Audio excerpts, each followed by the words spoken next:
میرے بھائی کا ہمارا دیرینہ ایک تعلق بھی ہے، ان کا سایہ ہمارے سروں پر تا دیر سلامتی سے عطا فرمائے۔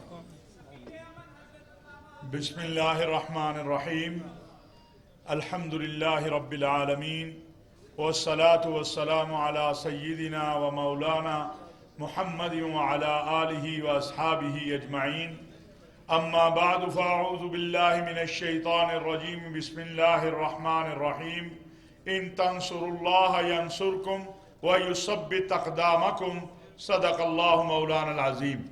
واجب الاحترام برادر عزیز، برادر اکبر، محترم جناب اجاز الحق صاحب، مجاہد ابن مجاہد، محترم جناب سردار عتیق صاحب،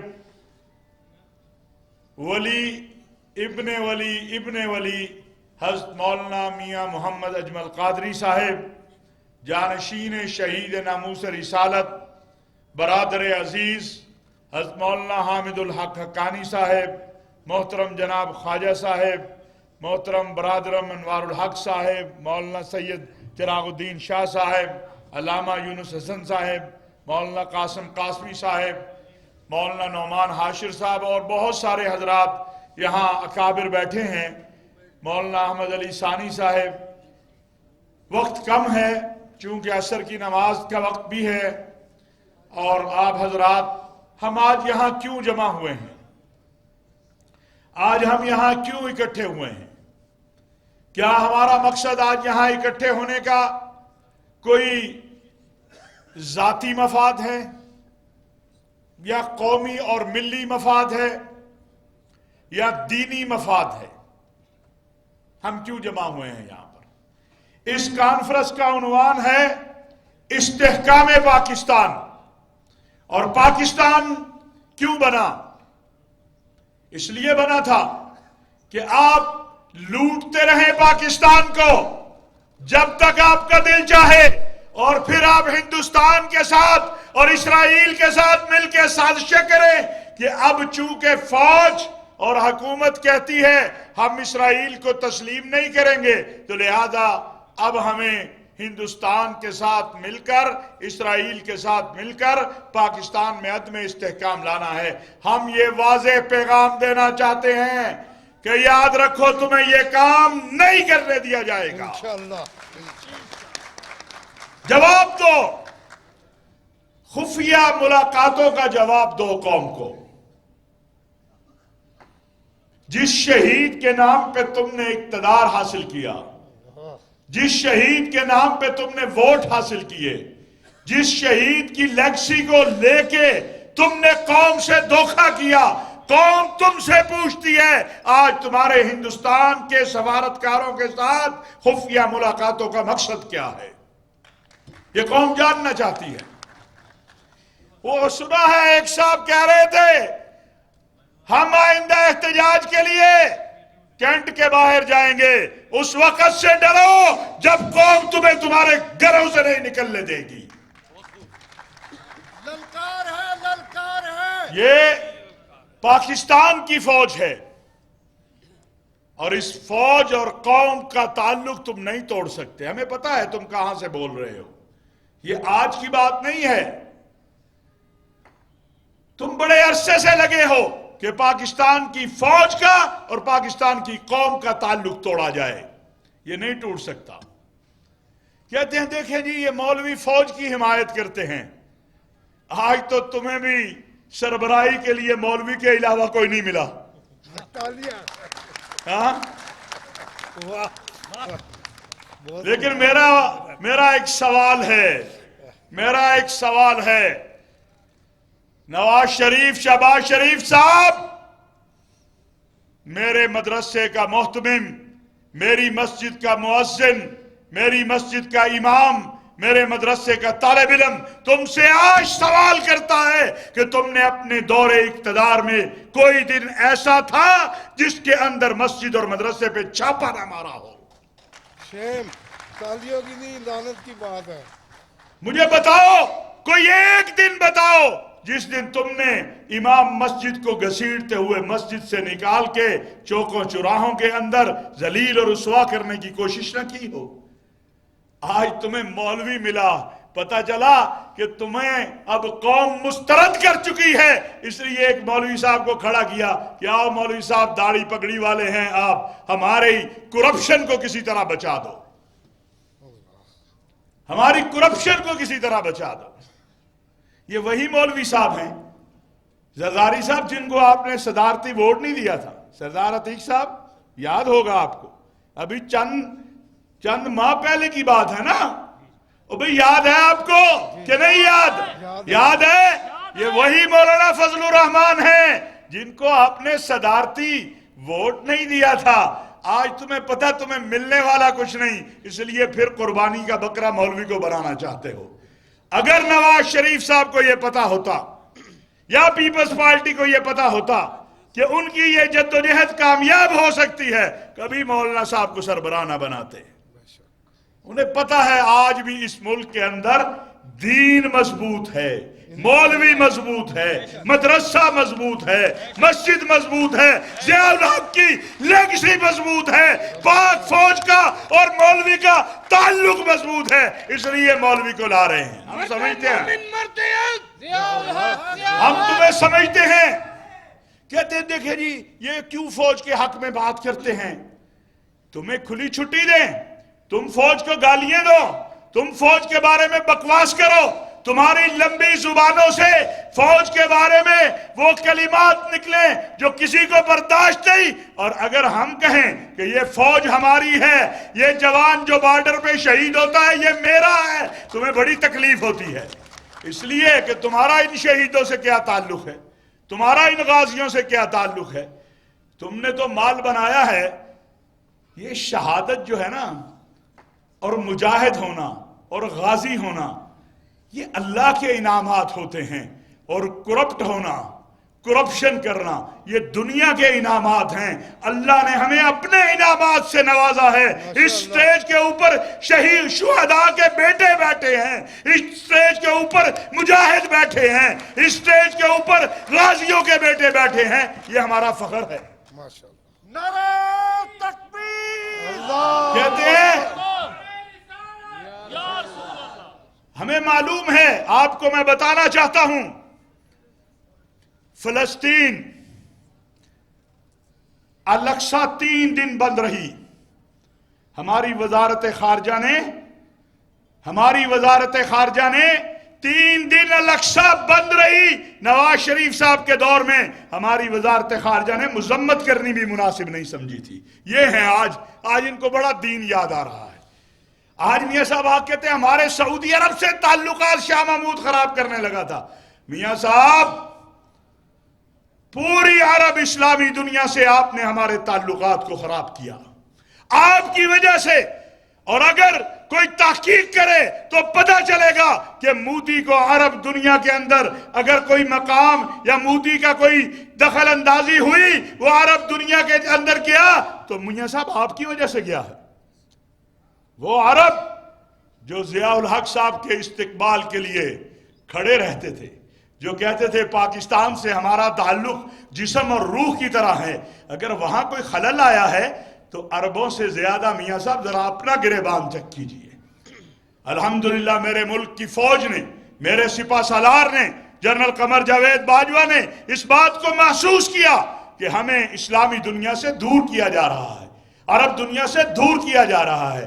آج جو ہمارے تعلقات دوبارہ بحال ہوئے ہیں وہ تو ہمارے سپہ سالار کی وجہ سے ہوئے ہیں۔ جناب آپ نے جو کچھ کیا ہے وہ بڑا تلخ ہے، ہمیں مجبور نہ کرو۔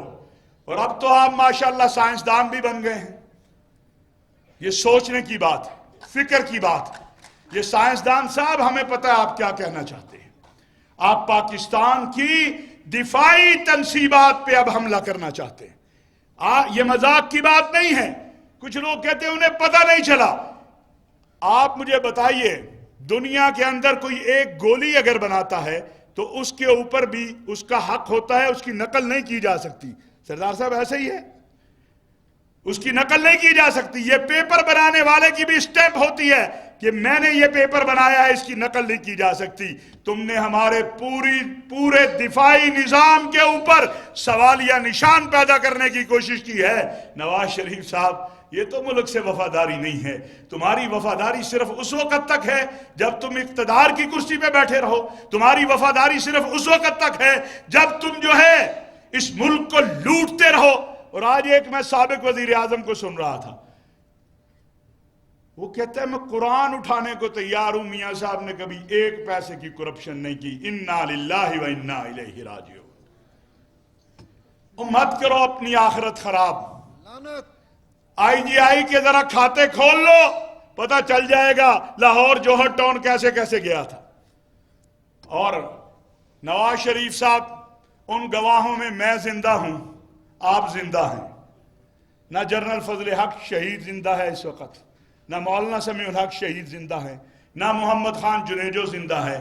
کیا آپ اپنے گھر کے اندر آپ نے مولانا سمیع الحق کے ہاتھ میں ہاتھ دے کے کلمہ پڑھ کے یہ نہیں کہا تھا کہ IGI کا مجھے صدر بنا دو, میں اگلے دن شریعت بل کو نافذ کر دوں گا؟ کرو انکار نواز شریف صاحب کہ آپ نے مولانا سمیع الحق اس طرح تھا, یہ پکڑ لیں, یہ مولانا سمیع الحق کا ہاتھ تھا, یہ نواز شریف کا, یہ اس کے اوپر پھر نواز شریف نے ہاتھ رکھا, اس کے اوپر جنرل فضل حق شہید نے ہاتھ رکھا, اور نواز شریف نے کلمہ پڑھ کے کہا کہ جس دن میں وزیر اعظم بنوں گا اس سے اگلے دن شریعت بل کو نافذ کر دوں گا.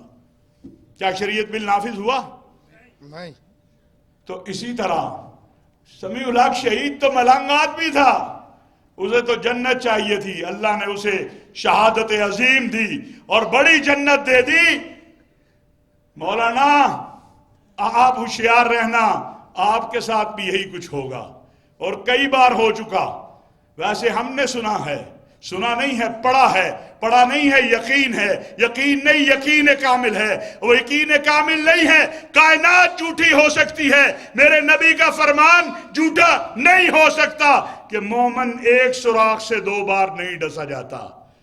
ابھی آپ کے ساتھ آپ کے مارچ میں کیا کچھ کیا تھا, لاہور میں سارے ہی غائب ہو گئے تھے. ہاں آپ تو گلے شکوے کرتے پھر رہے تھے, لیکن ہمیں آپ سے پیار ہے مولانا. ہم نہیں چاہتے کہ جو اس ملک کی اساس پر حملہ آور ہیں آپ ان کے ساتھ نظر آئیں. ہم چاہتے ہیں آپ ان کے ساتھ نظر آئیں جو اس ملک کی اساس کے محافظ ہیں. اور اس ملک کی اساس کیا ہے؟ لا الہ الا اللہ محمد الرسول اللہ. پاکستان کا مطلب کیا؟ لا الہ الا اللہ. آواز ذرا پتہ چلے, پاکستان کا مطلب کیا؟ لا الہ الا اللہ. یاد رکھو اس ملک کے 2 محافظ ہیں. میں پھر کہہ رہا ہوں, مجھے پتہ ہے رات کو بڑے منہ ٹیڑھا کر کے بولیں گے ان کو فوج جمع کر رہی ہے, ان کو ISI جمع کر رہی ہے, ان کو ایجنسیاں جمع کر رہی ہیں. آپ کو کون جمع کر رہا ہے؟ آپ کے جمع ہونے تھے وقت تو انڈین سفارتکار لاہور کی سڑکوں پہ پھر رہے ہوتے ہیں, اور لندن کے ارد گرد بھی. آپ ذرا ان کا قوم کو جواب دے دیں. ہمیں کون جمع کر رہا ہے؟ ہمیں اللہ کا حکم ہے کہ وَاعْتَصِمُوا بِحَبْلِ اللَّهِ جَمِيعًا وَلَا تَفَرَّقُوا. ہم قوم کو جمع کر رہے ہیں. تم قوم میں انتشار چاہتے ہو, ہم قوم میں اتفاق چاہتے ہیں. ہم انشاءاللہ تمہاری اس سازش کو بھی ویسے ہی ناکام بنائیں گے جیسے محرم الحرام میں جو شیعہ سنی فساد چاہتے تھے انہیں ناکام بنایا. انشاءاللہ ہم اس ملک کے اندر نہ کسی کو توہین کرنے دیں گے, نہ کسی کو تکفیر کرنے دیں گے. یاد رکھو یہ ملک ہمارا ہے. اس ملک میں شیعہ کا بچہ ہو, سنی کا بچہ ہو, دیوبندی کا بچہ ہو, بریلوی کا بچہ ہو, اہل حدیث کا بچہ ہو, وہ میرا بچہ ہے. میں اسے ایندھن نہیں بننے دوں گا اس آگ کا. میں اسے ایندھن نہیں بننے دوں گا اس آگ کا. اس لیے پہلے ہم نے مذہبی پلیٹ فارم سے سب کو جمع کیا. آج یہ سیاسی پلیٹ فارم اور مذہبی پلیٹ فارم مشترکہ ہے. ہمارا کام ہے کہ ہم نے پاکستان کی نظریاتی سرحدوں کی بھی, اور ہماری فوج, ہم فطری حلیف ہیں. تکلیف ہوتی ہے, ہوتی رہے. اللہ اور اس تکلیف کو تمہاری کو بڑھا دے کہ پاکستان کے علماء اور مشائخ, پاکستان کا مذہبی اور سیاسی طبقہ، یہ مجاہد اسلام، مجاہد کشمیر، مجاہد اول کے صاحبزادے، یہ شہید اسلام کا بیٹا، شہید ناموس رسالت کا بیٹا، ولی ابن ولی، یہ سب اس لیے جمع ہو رہے ہیں یہ خواجہ صاحب کہ ہم یہ بتانا چاہتے ہیں کہ پاکستان کے نظریاتی سرحدوں کے محافظ ہم ہیں اور پاکستان کی جغرافیائی سرحدوں کی محافظ میری فوج ہے۔ اور میرا وہ جوان، تمہیں تو کبھی توفیق نہیں ہوئی، روز شہیدوں کے لاشیں آتے ہیں، کتنے شہیدوں کے ہاں گئے ہو تم؟ اور دیکھو جنرل عثمانی، ہائے ہائے ہائے، ایسا سعادت والی اس نے زندگی گزاری اور ایسی سعادت والی موت آئی، گاڑی چلاتے چلاتے اپنے رب کے پاس پہنچ گیا۔ یہ جرنیل نہیں تمہیں نظر آتے؟ ہاں، یہ جرنیل نہیں تمہیں نظر آتا؟ نہ اس کو ہسپتال جانا پڑا، نہ ڈاکٹر کے پاس جانا پڑا، نہ دوائی کی ضرورت پڑی، رب نے بلایا، وہ ہنستا کھیلتا اپنے رب کے پاس چلا گیا۔ میں ذاتی طور پہ اس شخص کو جانتا ہوں۔ ایک دن ہم ظہر کی نماز پڑھنے گئے، جب سلام پھیرا تو جہاں جوتے ہوتے ہیں پوری مسجد بھری ہوئی تھی، وہاں کور کمانڈر اپنے کور کمانڈر آفس میں وہاں پر نماز پڑھ رہا تھا۔ چونکہ ایک دن جمعے میں گئے تو امام صاحب کو پتہ چلا، وہ آئے کہ جی آ جائے صف میں، کہا جو پہلے آیا اس کا حق تھا، یہ ضیاء الحق کی لیگسی ہے، یہ ضیاء الحق ہے۔ کہتے ہیں ضیاء الحق کا نام کیوں لیتے ہیں؟ آؤ پھر مقابلہ کریں۔ میں آخری بات کہنا چاہتا ہوں، آؤ مقابلہ کریں داخلی خارجی پالیسیوں کا، آ جاؤ لے آؤ۔ اور ظالموں، ضیاء الحق تو 40 سال بعد پھر بھی جیت گیا ہے۔ سمجھ آئی کہ نہیں آئی؟ ضیاء الحق تو 40 سال بعد پھر بھی جیت گیا ہے۔ اور پھٹی پگڑی ٹوٹی جوتی والوں کے سامنے وہی بیٹھے ہیں جن کو ضیاء الحق نے بٹھایا تھا اور کہا تھا کہ تمہیں ان کے سامنے سرنڈر کرنا ہوگا، ان کے سامنے سرنڈر کرنا ہوگا۔ اور ضیاء الحق جیتتا تمہیں نظر آ نہیں رہا؟ وہ افغانستان سے ابھرنے والے چاند کو دیکھو، ضیاء الحق کی جیت کا اعلان کر رہا ہے۔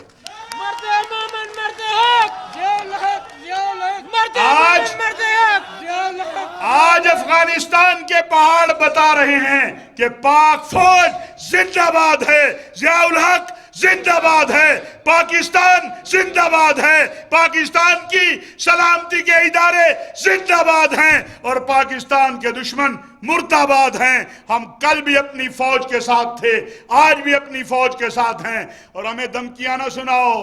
ہم کور کمانڈر ہاؤس کے باہر جائیں گے، ہم کینٹ کے باہر جائیں گے، مالک کائنات کی قسم، اگر یہ وقت آیا تو پھر ہم پوچھنے نہیں کسی سے جائیں گے کہ ہم نے تمہیں روکنا کیسے ہے، ہم تمہیں تمہارے گھروں سے باہر نہیں نکلنے دیں گے۔ اس فوج کی پشت پہ یہ قوم کھڑی ہے، اگر یہ راتوں کو جاگ کے ہمارا تحفظ کرتے ہیں، تم ان کے گھروں کی طرف جاؤ گے، تمہارے پاؤں روکنا بھی ہمیں آتا ہے اور ہم نے تمہیں آزمایا ہوا ہے۔ تم کون ہو؟ تم کون ہو؟ صرف مسئلہ اتنا ہے کہ تمہیں خیرات نہیں ملی گیٹ نمبر 3-4 سے، اگر خیرات مل جاتی تو تم آج زندہ باد کہہ رہے ہوتے۔ انہوں نے کہا نہیں، جاؤ عدالتوں میں جاؤ، عدالتوں سے جا کے اپنے مسئلے حل کرو۔ اس دن کے بعد سے تمہیں نظر آ گیا کہ اگر عدالتوں میں جائیں گے تو پھر تو قیامت تک دوبارہ پاکستان نہیں لوٹ سکیں گے۔ انشاءاللہ اب تمہیں پاکستان نہیں لوٹنے دیا جائے گا۔ وما علینا الا البلاغ المبین۔ میں ملک ریاض الدین صاحب